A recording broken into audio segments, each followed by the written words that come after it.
But my name's David Malley. I'm starting a little storytelling event called Everyday Short Stories.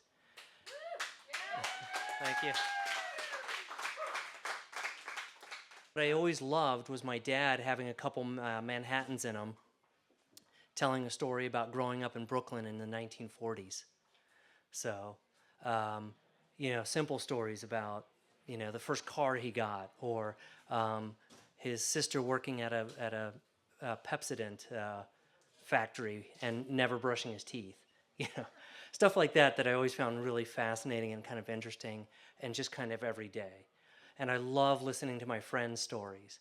So I thought, what a great thing to try to get people to do, is to come up and just tell a story you've told your spouse 1,000,000 times or your friends 1,000 times. The story that everybody's kind of sick of hearing. But the story that you've told so many times, you could just come up and tell it. So that's why we're here. And so for the first event, I decided to just do a simple jobs storytelling. So it could be something that's kind of related to jobs, something that is inspired by jobs. And that gave me time to pause and think about my jobs that I've had in the past. And one of the stories many of the stories my wife hears about all the time is my lifeguarding and sailing teaching experience. And to start this off, I thought about the first time I ever saved someone's life. So I grew up in Columbus, Ohio, which is obviously if you know Columbus or Ohio, it's a very landlocked little area. And when you lifeguard, you're mostly lifeguarding pools.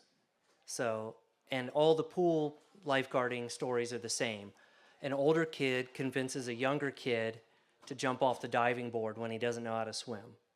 Pretty much like a brother or cousin. So the very first time I did it, I was about 16 years old. It was about 8 o'clock at night. The pool was getting ready to close. This brother convinced his little 6-year-old brother to jump off the diving board. And the kid does. And I look down, and he's just bobbing in the water. Just bobbing in the water. And I'm like, oh, that's kind of weird. And then I look up. And I look around, and I look back down, and the little kid's still just sitting there, bobbing in the water. So I go, oh, he's drowning. I better do something.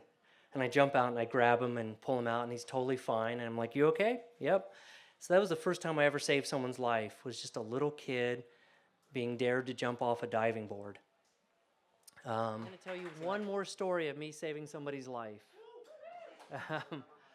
So I was about 22 years old. I was managing a sailing program in Columbus, Ohio. And the program was a Discover Boating program. We'd have kids anywhere from the ages of 9 to about 13 come and take lessons Monday through Friday. So this was a Monday. I have 3 little girls in my boat. We're out sailing. We're having fun. The girls are learning. And one of the girls looks over and she says, I don't think that guy knows how to sail very well. And I look over and there's this kind of really big guy on a boat called a laser. A laser is about a 12.5-foot boat, about this thick, has what they call a dagger board.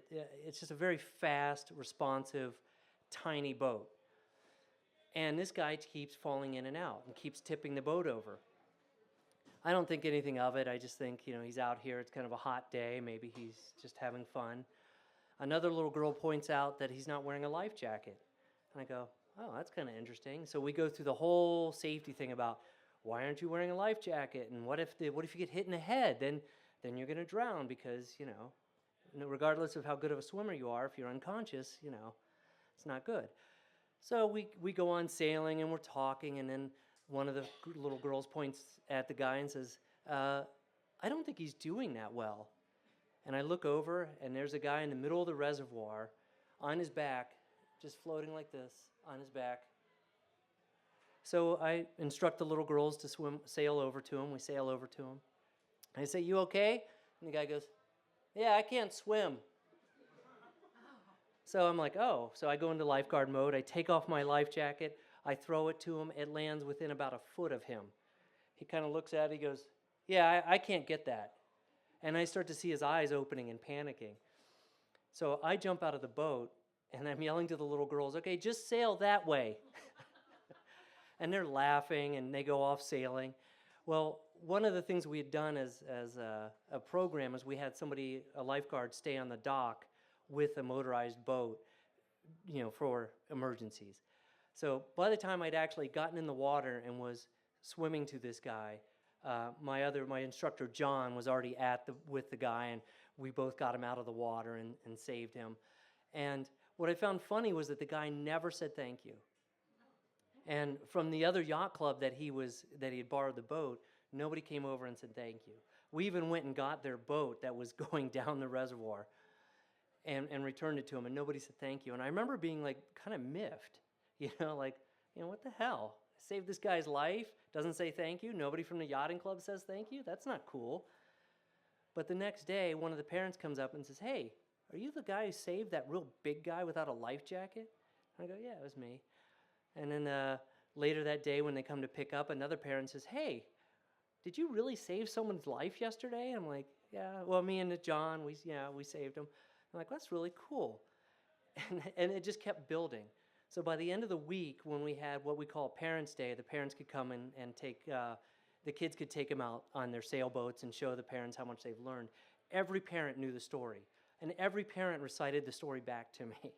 And every parent was like, "Yeah, I need a life jacket before I go out."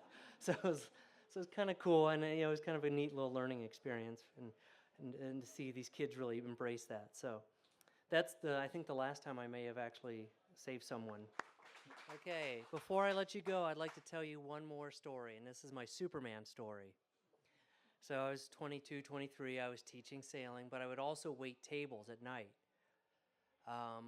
And I was a typical 22, 23-year-old guy, full of angst, full of self-doubt, self-loathing, confused, worried what the world thought of me, worried what my girlfriend may thought of me if I had a girlfriend at the time. I remember just struggling with life and just kind of not digging on myself at that time. But I'd just finished up sailing, and I'd gone home, showered up, was wearing my black pants and my white shirt, and I had my hair slicked back because I'd just gotten out of the shower. I ran to my local city pool where I could pick up my paycheck. The whole time I'm kind of getting down on myself because all my friends are going out and partying, and I have to work my second job, and my parents aren't paying for college, and I'm just kind of getting down on myself, and I'm walking through the parking lot, and I'm looking at my paycheck, realizing I'm flunking out of college, and this is probably the best I'm going to do, and I'm just hating life. And I look over, and there's a little boy, about 7 or 8, he's that age where he's still growing into his elbows and knees. He's got the big elbows and the big knees, and he looks at me, and he kind of gets a grin on his face. And I'm thinking, I don't know this kid. Why is he grinning at me? But, we walk a few more steps, and he turns back, and he looks at me again, and he goes, "Hey, Mom, check it out. Superman." And his mom turns around and looks at me, and she kind of smiles and doesn't say anything, and they just turned around and walked away. And I just remember that. I couldn't tell you what happened that night at the restaurant, but I can remember that story, and I'll always remember that as the little boy who made me feel good just randomly. So thank you guys very much. Hopefully we can do this monthly, and I hope everybody would want to come and tell a story. You're always welcome. And if you want, we have a little sign-in sheet, so I can put you on the email list. And thanks again.